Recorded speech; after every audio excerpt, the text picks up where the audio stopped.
Back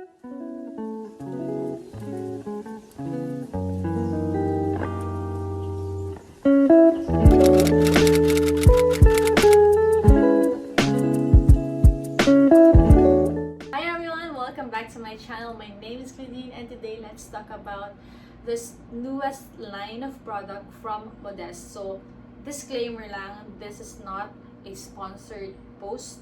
I am not or I wasn't paid to do this.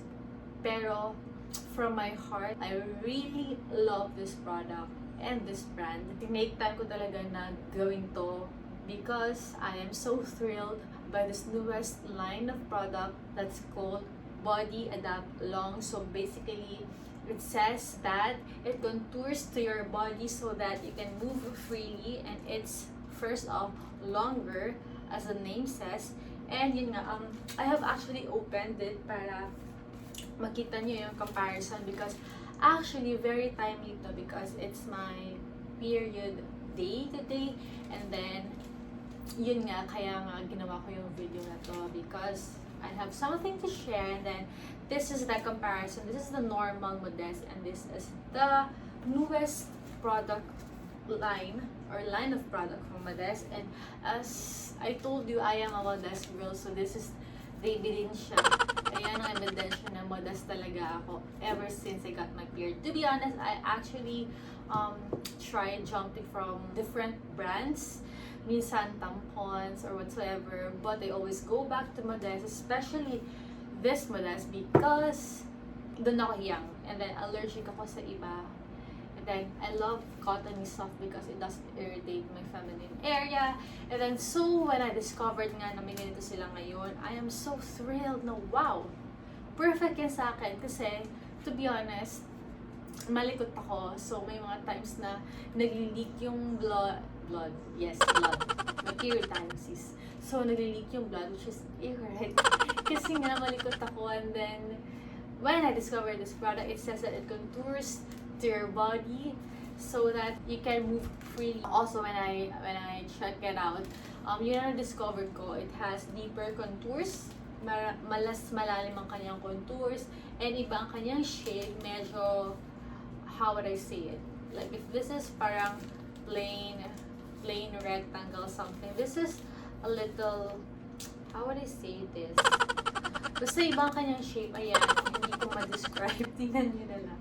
So, ganyan ang kanyang difference, and it's so worth it to try this, girls, because yun nga, kapag malikot kayo katulad ko, perfect to, dahil nga, nagko-contour siya and nag-a-adapt siya sa body mo, para kung ano yung movement mo, hindi siya, alam mo yun, hindi siya may iwan at hindi ka magkaka-leak, ganun.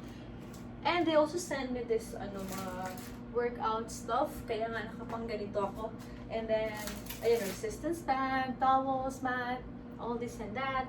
And then, but what I actually love about the things they sent me is not the workout stuff, but actually these cards. So, may mga tips sila dito on how to actually be productive in this season of pandemic and crisis. And it says here, kick out negative energy and be kind to yourself. Whether you feel burnout or filled with anxiety, it's important to keep your mind flowing. So that is so true. And it says here, wake up early, take 10 deep breaths, which I already did kaninang umaga, take a shower, focus on feeling good, journal your thoughts, which I do, and I did already today, call a friend, prepare your meal. Yun lang, hindi ako makapag-prepare ng meal kasi lang, araw na ako hindi nagluluto dahil tinatamad ako, girl. And then, view food as an ally, not the enemy. And this is so true though, because a lot of girls and boys see food as an enemy, but it's not the enemy. Food is fuel, and food is your best friend as long as it's healthy. So don't be scared of food, eat well, and feel well. And then honor your hunger and fullness. And the last is appreciate your unique body shape, which is so timely sa akin ngayon because I actually gained a little fat here and there, if napansin nyo. But you know, yun nga yung na-learn ko na lesson na whatever your state in, whatever your body state, whatever your body is in right now, accept it and love it for what it is. while at the same time working out for the better version of yourself. So I used to hate my body kapag tumaba and this and that, you know, cover ko, tinatago ko, but now like, so what? Like, if I'm fat, then I'm fat. Pumapayat naman ako, and then and that. Pwede naman tayo magpapayat, pwede din naman magpataba, kung ano naman yung needs nyo.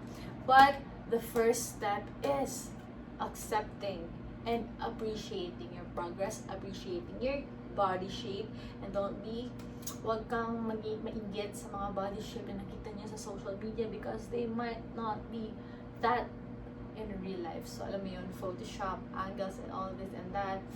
I'm not saying na lahat fake. Of course, hindi naman. But what I'm saying is don't compare yourself sa body shape ng iba. Kasi iba-iba talaga tayo. Sis, wala talagang specific na, oh, ganyan ka lang, ganito ka lang. May mga combinations tayo na different from one another. But you just have to appreciate your own body shape. And that's the first step to have this healthy mindset. And then, yun lang, I'm not gonna say each mga tips and that. You might actually want to check out their Facebook or Instagram page para makita nyo kung ano yung mga more tips from Modest. But yun lang, I just really want to share to you girls this newest product that I really loved and I'm so thrilled. That's why I made this little vlog. This is not sponsored. They gave me free gift. Yes, brands do that lagi. But usually I just post it as a stories and then I'll tag the brand and then I say thank you. But for this, it's special because first off, I'm really a fan and I'm a user of Modest. And second, I was really inspired and love this concept and campaign. So that's why. And I think yung campaign nga nila is about this,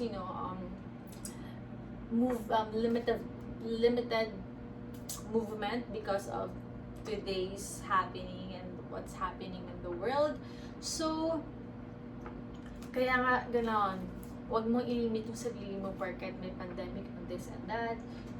Move your body and appreciate your body and this and that and that. Ang dami ko na naman sinasabi, pero yun lang talaga sa gusto kong sabihin. And I'll see you next week. Bye!